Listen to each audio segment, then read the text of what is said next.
pour que nous puissions voir Dieu tel qu'il est. Aujourd'hui, nous pouvons appeler Dieu notre Père parce que le voile a été ôté.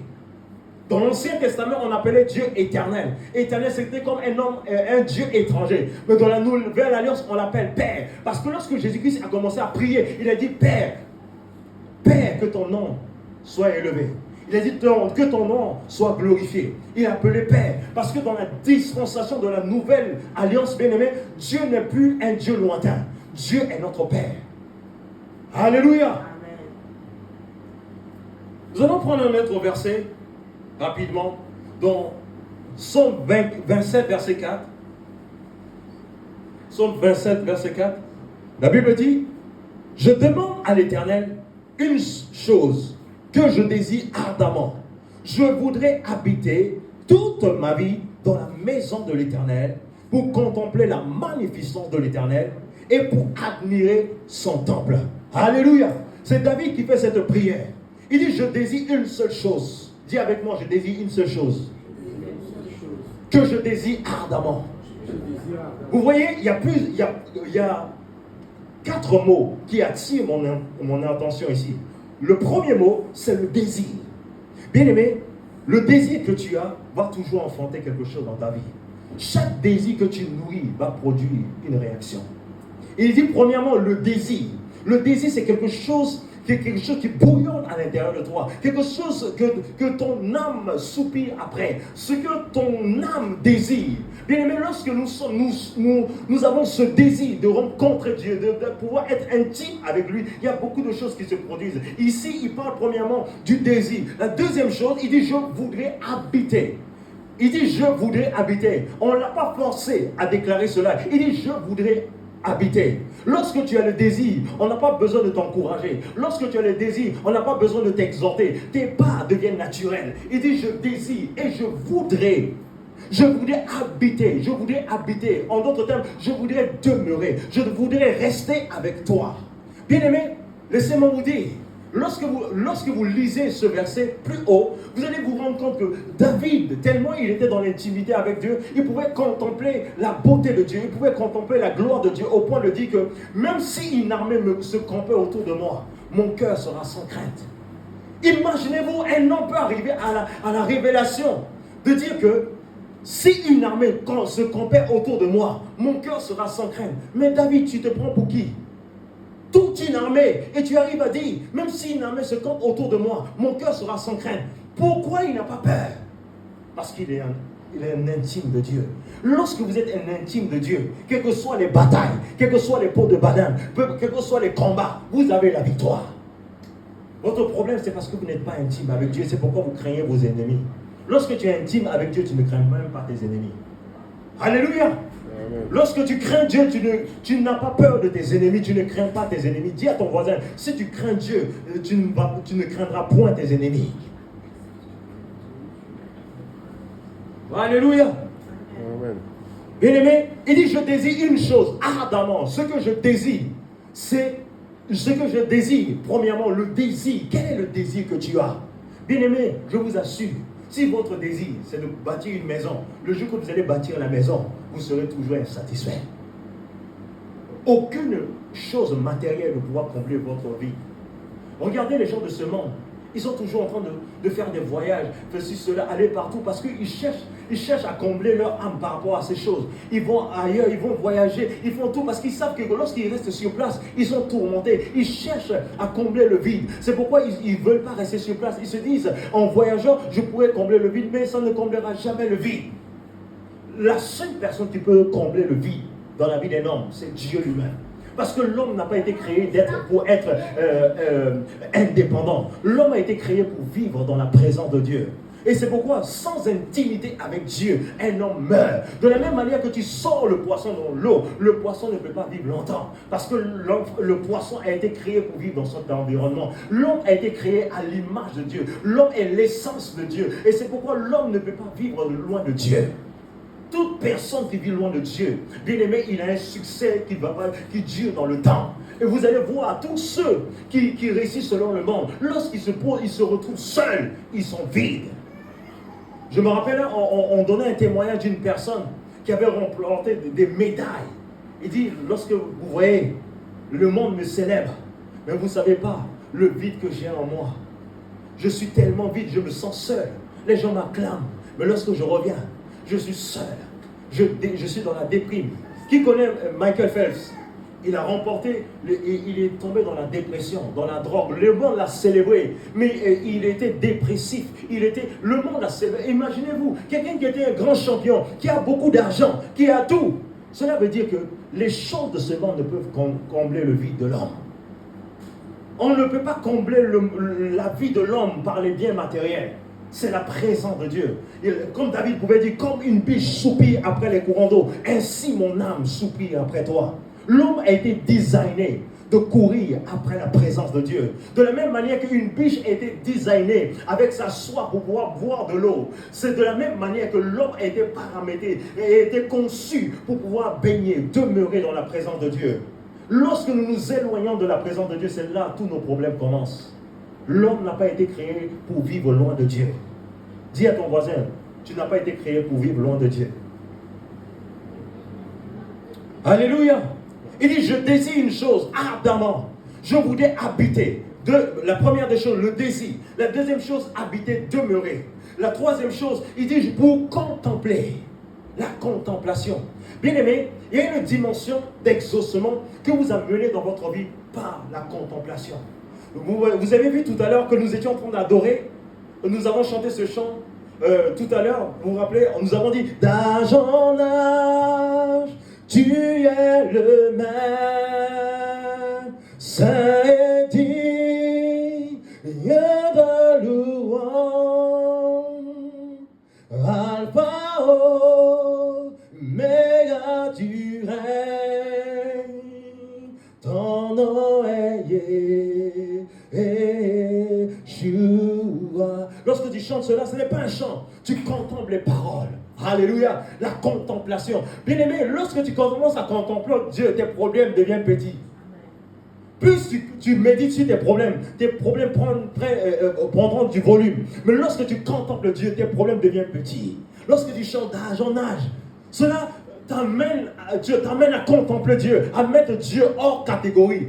Beaucoup d'entre nous mettons Dieu avec la catégorie de nos problèmes. Dieu est un combattant hors catégorie. Dis à ton voisin, Dieu est un combattant hors catégorie. Alléluia. Ne limitez pas Dieu à vos problèmes. Souvent, ça lui fait mal de voir que nous n'arrivons pas à croire en lui pour les combats auxquels nous sommes confrontés.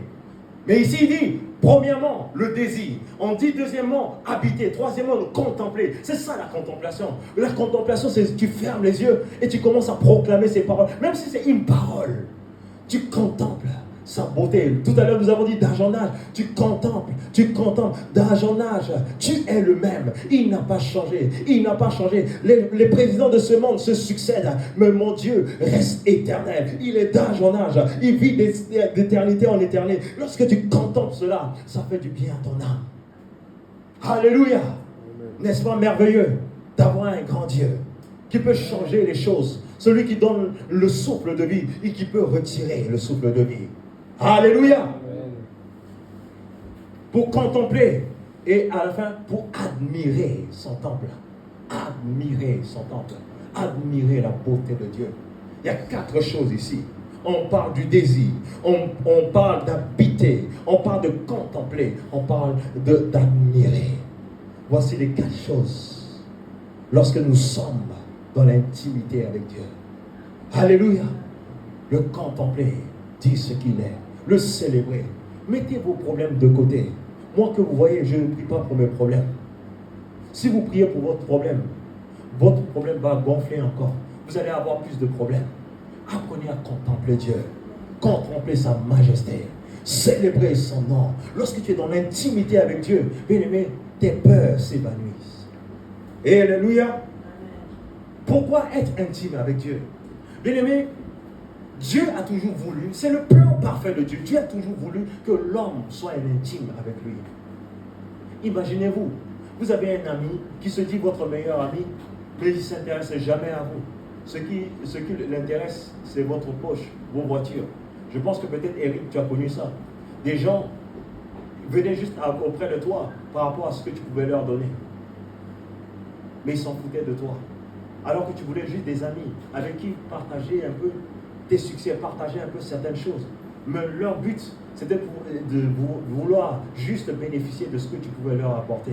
Et ce genre d'amitié va te briser le cœur. Parce que tu dis, mais cette personne m'aime pour ce que je peux lui donner. Si demain je n'ai pas si je n'ai pas quelque chose à lui donner, cette personne ira loin de moi.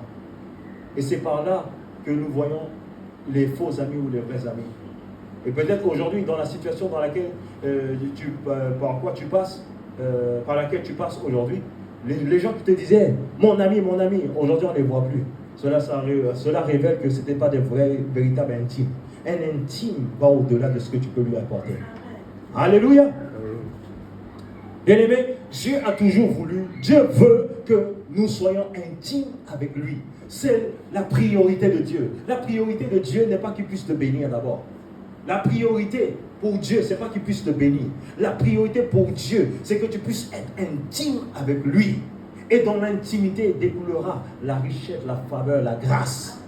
Parce que dans l'intimité, tu vas connaître le caractère de Dieu pour pouvoir gérer les situations, pour pouvoir gérer les biens qu'il va mettre entre tes mains. Parce que bien aimé, si tu n'es pas intime avec Dieu, tu ne pourras pas gouverner.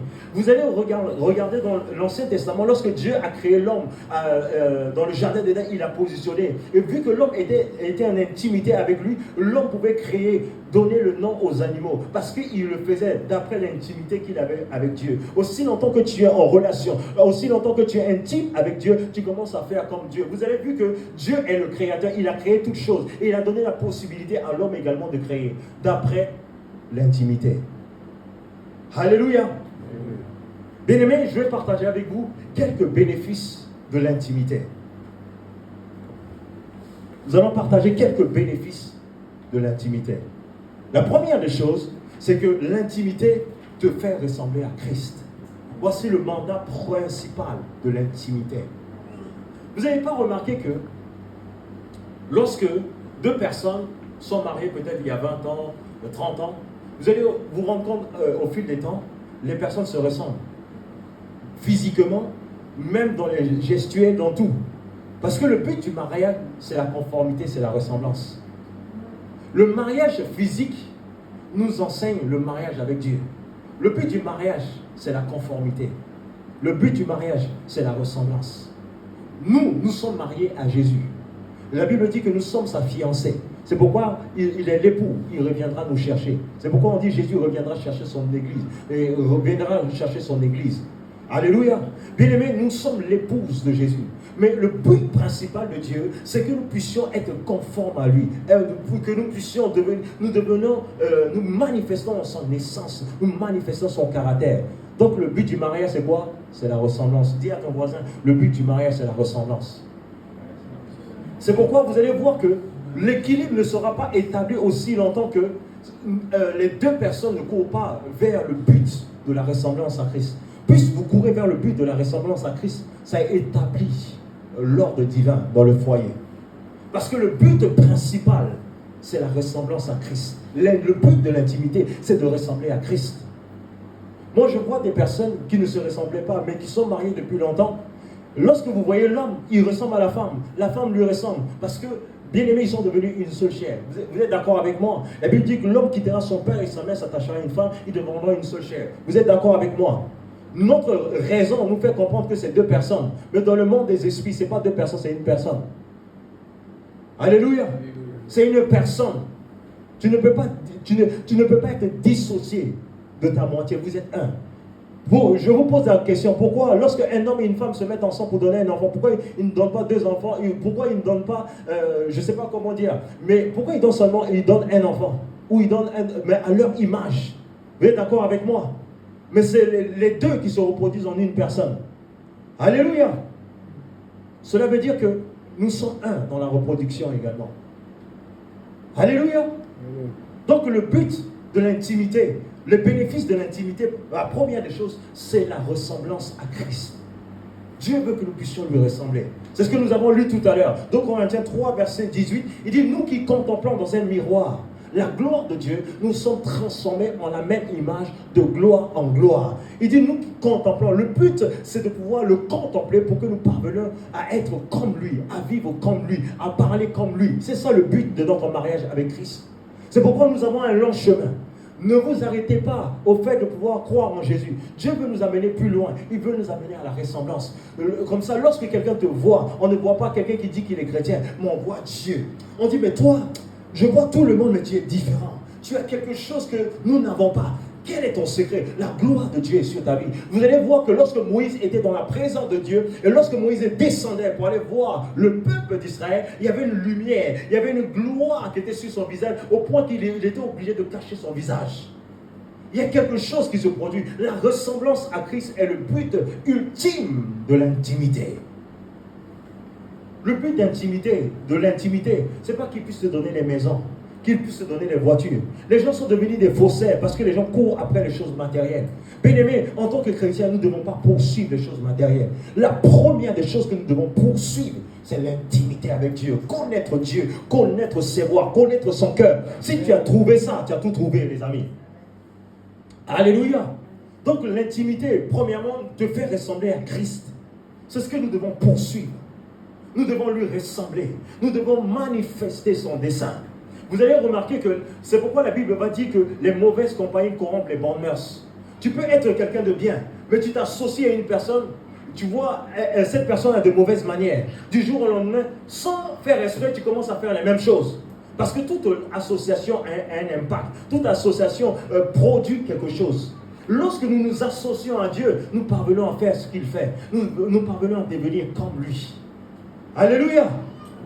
Tu marches à un ami menteur, tu dis non, aujourd'hui moi je ne mens pas. Mais le fait de t'associer à lui, à un moment donné, tu vas parvenir à mentir sans pour autant réfléchir. Tu ne vas pas contrôler le mensonge. Parce que bien aimé, il y a une loi dans l'association. Plus tu t'associes, parce que l'intimité amène l'association. Parce que quand tu es en intime avec quelqu'un, tu t'associes à cette personne. Lorsque tu t'associes avec cette personne, il y a un transfert qui s'établit. Et tu parviens à devenir comme cette personne. Regardez même en France. Prenez un enfant qui a grandi par exemple dans les coins reculés de la France et qui dans un environnement où il n'y a pas tellement de cités, vous allez voir sa manière de parler, elle est différente, elle sera différente. Mais lorsque cette personne viendra en Île-de-France, dans les banlieues, dans les endroits reculés, dans les endroits chauds, vous allez voir que son langage va changer. Lorsque ses parents vont voir cette personne, vont dire mais tu as changé, pourquoi? L'environnement, les personnes qu'elle fréquente ont eu un impact sur elle au point de devenir comme ces personnes. Alléluia.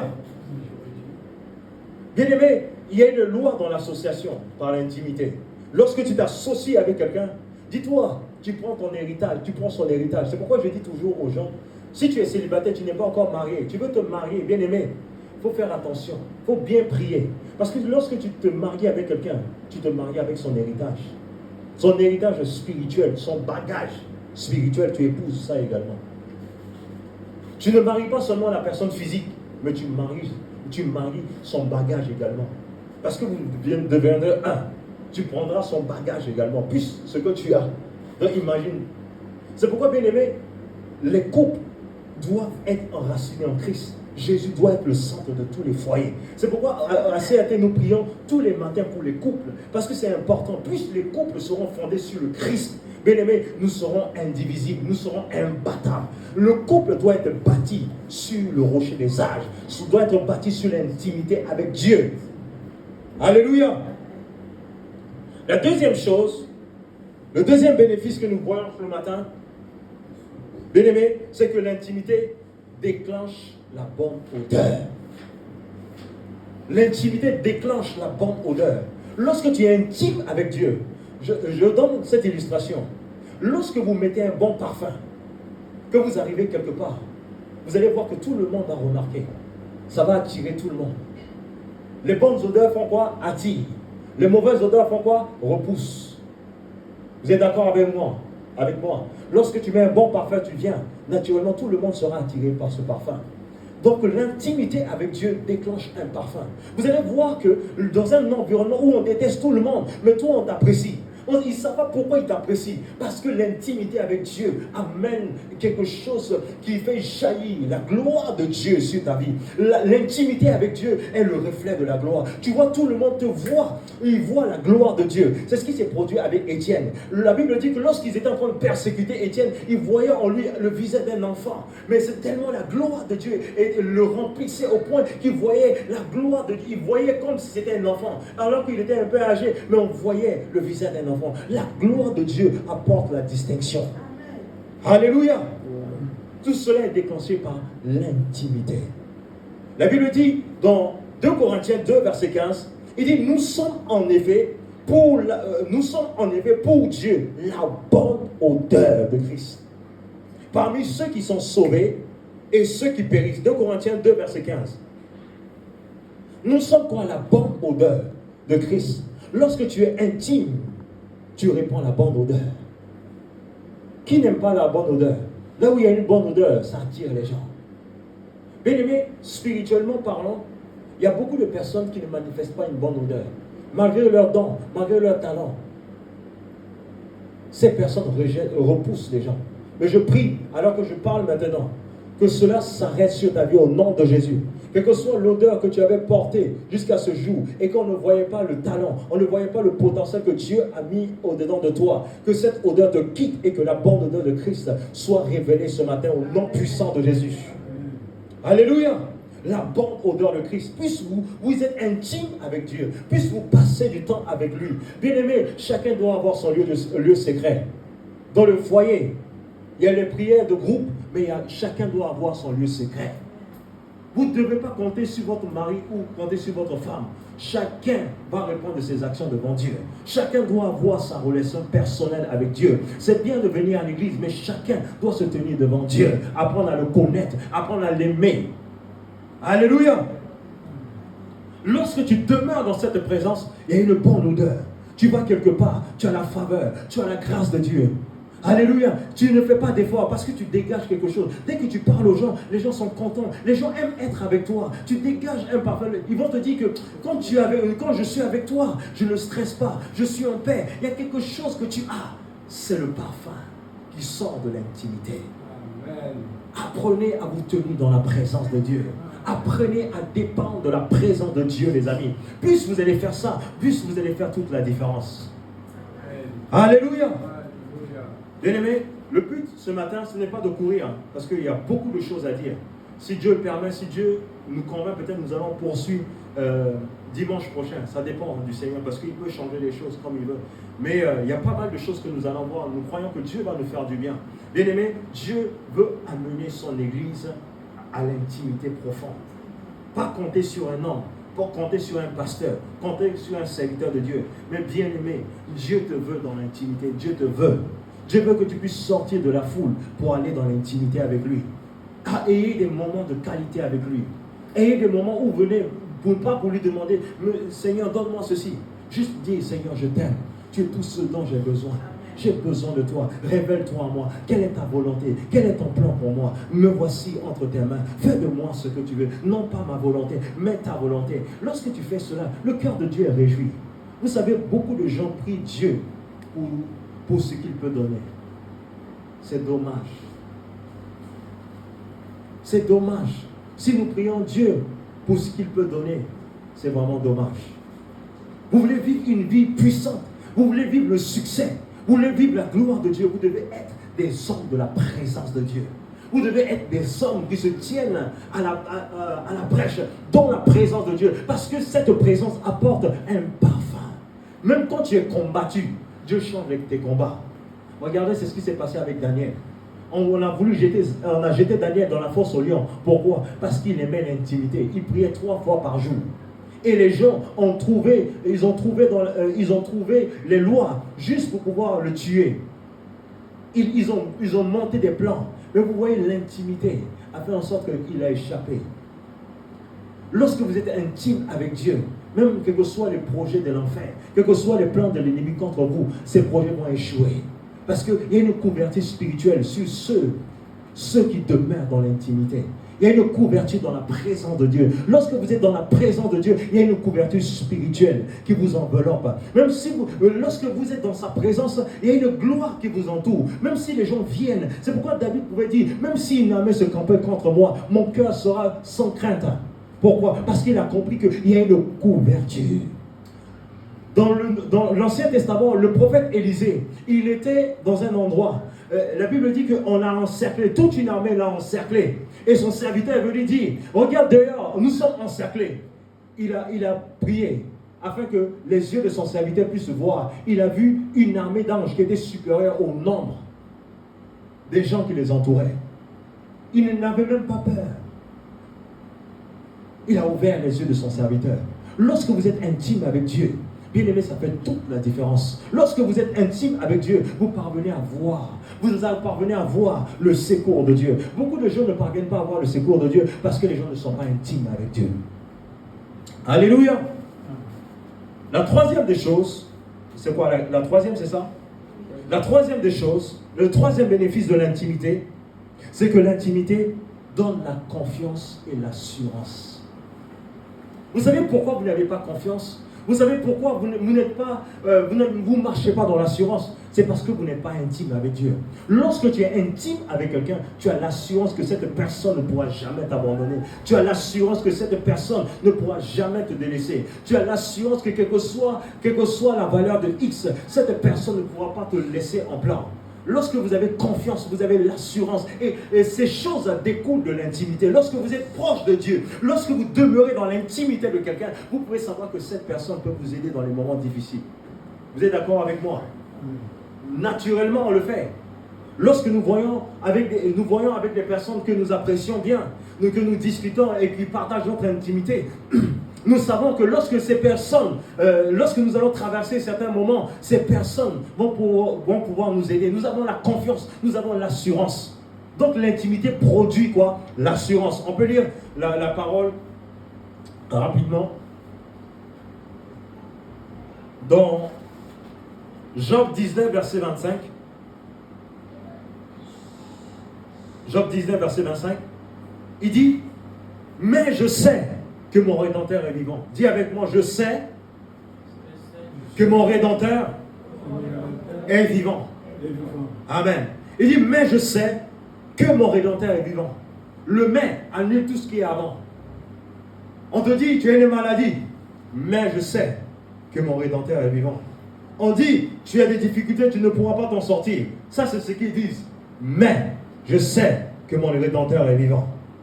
Alléluia. Il dit, mais mon Rédempteur est vivant et il s'élèvera le dernier. Alléluia. Peu importe, le voleur vient toujours en premier. Mais l'Éternel vient toujours en dernier. Alléluia. Le voleur vient en premier, mais ce qu'il vole est récupéré, est restitué. La Bible dit que lorsque on attrape le voleur, il restitue au septuple ce qu'il a volé. Alléluia. L'intimité donne la confiance. L'intimité donne l'assurance. Pourquoi vous tremblez devant les épreuves de la vie? C'est parce que vous n'êtes pas intime. Vous n'avez pas l'assurance.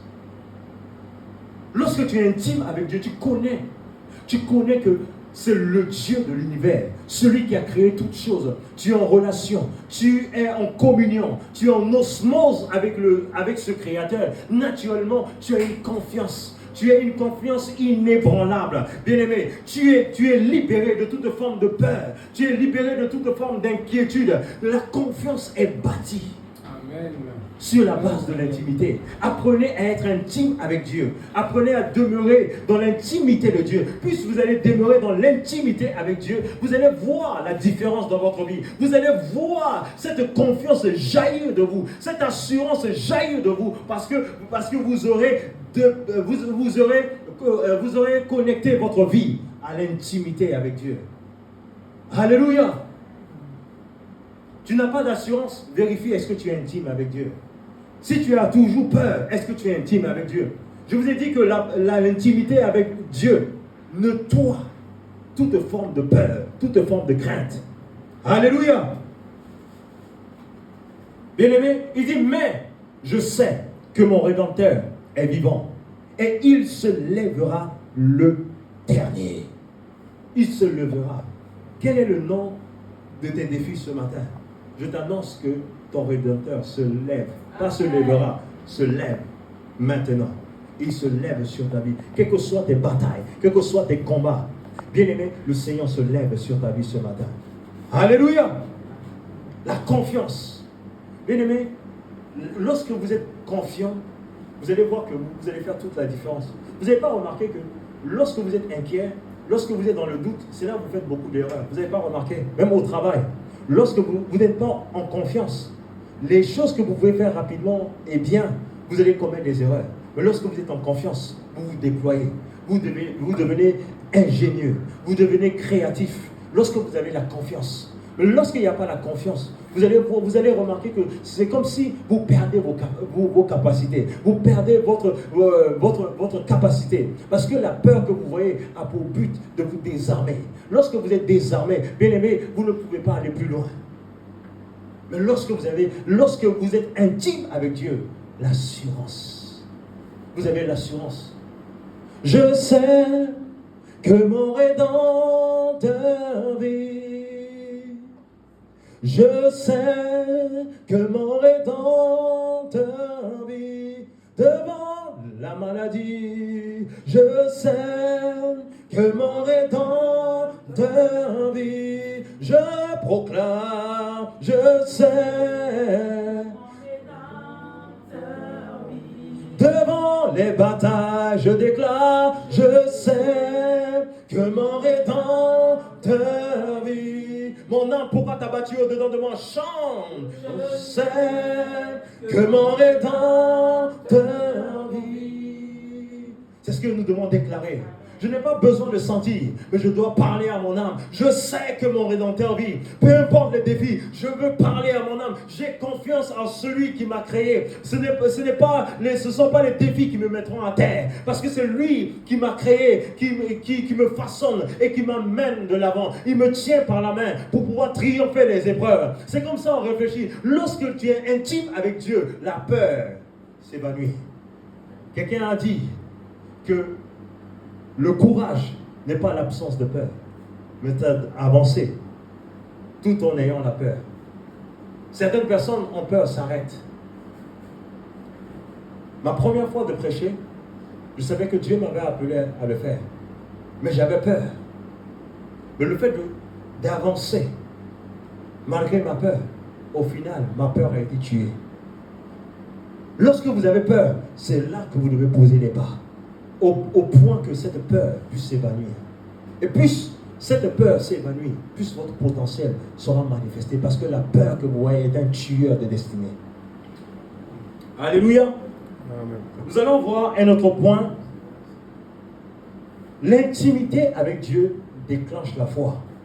Bien-aimé, tu ne peux pas faire confiance à quelqu'un que tu ne connais pas. Vous êtes d'accord avec moi? Est-ce que, Laetitia, tu peux prendre ta carte bancaire, donner à quelqu'un que tu ne connais pas? Tu ne pourras jamais. Tu ne pourras jamais donner ta carte bancaire à quelqu'un que tu ne connais pas. Vous êtes d'accord avec moi? Vous allez donner votre carte bancaire à quelqu'un qui a fait ses preuves. Vous êtes d'accord avec moi? Vous allez donner certaines choses à une personne qui aura fait ses preuves auprès de vous. La foi que vous voyez est le résultat de la confiance. Vous ne pouvez pas faire confiance à quelqu'un du jour au lendemain.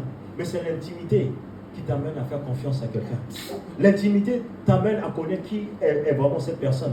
Au départ, tu peux ne pas lui donner la carte. Tu as des informations qui ne sont pas forcément en accord avec ce que tu attends. Mais plus tu connais la personne, plus tu fréquentes la personne, plus tu entres dans l'intimité de cette personne, tu vois que cette personne, elle a une bonne moralité, elle a de bonnes vertus. Et plus tu vas commencer à lui faire confiance. Et c'est comme ça la foi opère. La foi, ce n'est pas juste répéter la... Non, la foi est une conséquence de l'intimité. Plus tu passes du temps dans la présence de Dieu, plus Dieu se révèle à toi, plus tu as confiance en lui, plus tu as foi en lui, que ce qu'il te dit, il est capable de l'accomplir. Pourquoi beaucoup de personnes, lorsqu'on leur annonce ce que Dieu va accomplir, pourquoi les personnes ne croient pas? Parce que les personnes ne sont pas en intimité avec Dieu. Lorsque tu es intime avec Dieu, tu peux savoir ce que Dieu peut faire et ce que Dieu ne peut pas faire. Alléluia. Donc l'intimité avec Dieu déclenche la foi. La Bible dit que mon juste vivra par la foi. Le juste vivra par la foi, vivra par la foi. Parce que le juste tire sa source de l'intimité. Et l'intimité va l'amener maintenant à vivre en fonction de la foi. Alléluia. L'intimité va l'amener à vivre dans les standards, avec les standards de Dieu sur la terre. Bien aimé, quelqu'un qui me dit, j'ai la foi n'est pas basée sur les sentiments. La foi n'est pas basée sur les émotions. La foi est basée sur une vérité humiliable. Et la vérité humiliable, c'est Dieu lui-même. Mais comment tu vas connaître cette vérité si tu ne demeures pas dans sa présence? Si tu n'es pas intime avec lui, comment tu vas connaître qu'il est capable de faire ceci ou faire cela? Alléluia!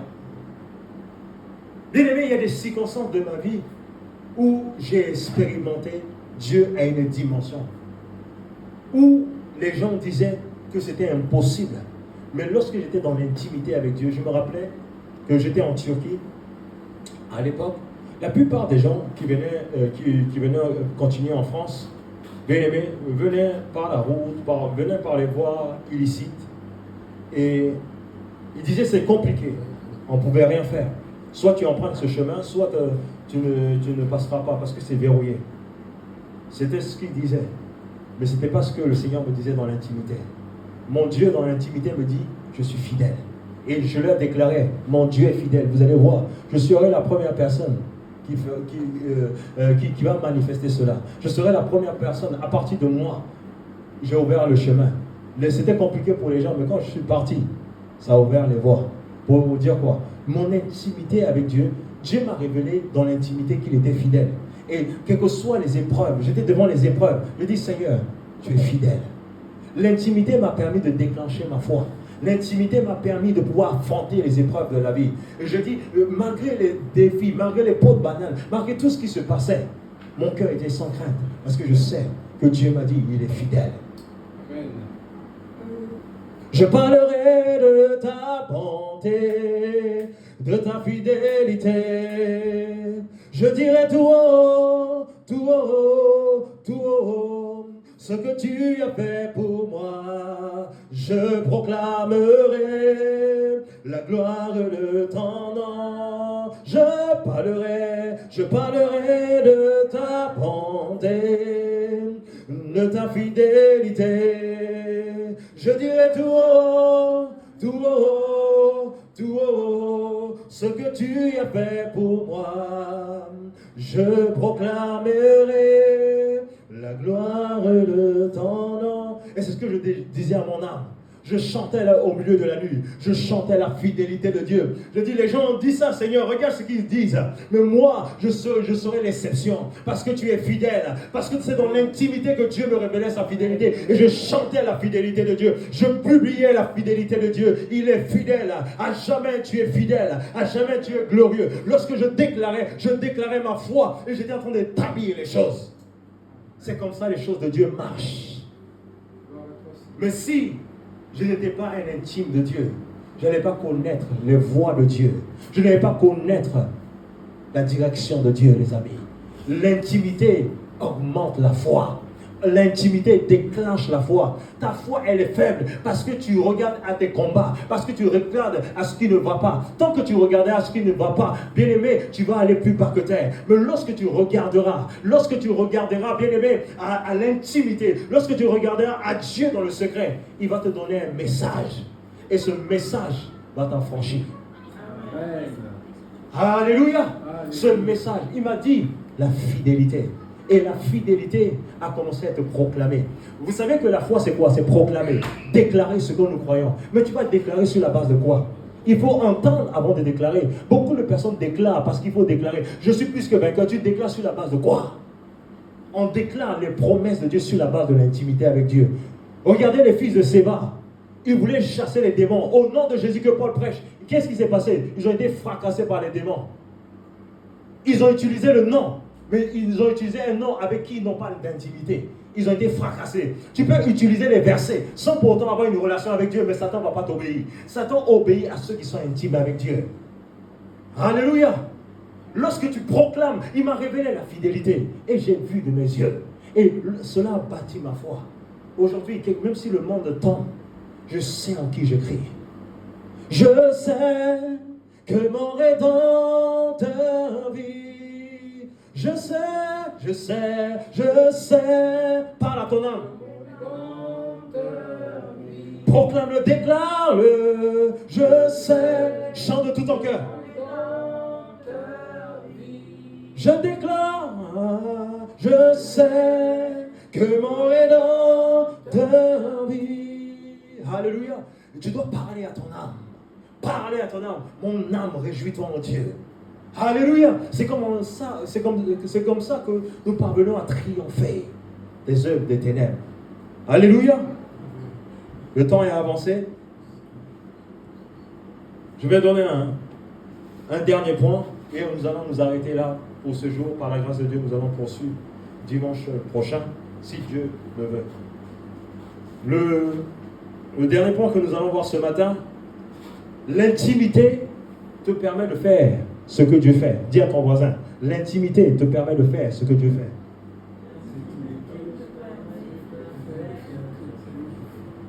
L'intimité te permet de faire ce que Dieu fait. Dans Jean 5, verset 19, il dit, en vérité, le Fils ne fait rien de lui-même, mais il voit ce qu'il doit faire au Père. En vérité, ce que le Père fait, le Fils le fait également. L'intimité te permet de voir ce que Dieu est capable de faire pour que tu puisses reproduire. C'est pourquoi Jésus-Christ pouvait dire, il ne peut rien faire de lui-même, mais il voit ce qu'il doit faire au Père. C'est dans l'intimité que tu parviens à voir ce que Dieu fait. Et lorsque tu vois ce que Dieu fait dans l'intimité, c'est possible pour toi de pouvoir le manifester sur la terre. En réalité, on n'invente pas. On voit et on reproduit ce que Dieu fait dans le naturel. Alléluia. L'intimité te permet de faire comme Dieu. L'intimité te permet de créer comme Dieu, d'appeler les choses à l'existence. L'intimité te permet de pouvoir manifester les desseins de Dieu sur la terre. Et la Bible dit, je mets mes paroles dans ta bouche pour que tu puisses étendre de nouveaux cieux et de fonder de nouvelles terres. Lorsque tu es intime avec Dieu, il te donne la capacité de créer le monde dans lequel tu veux vivre. Tu peux dire, cette vie-là, je ne veux pas de cette vie. Cette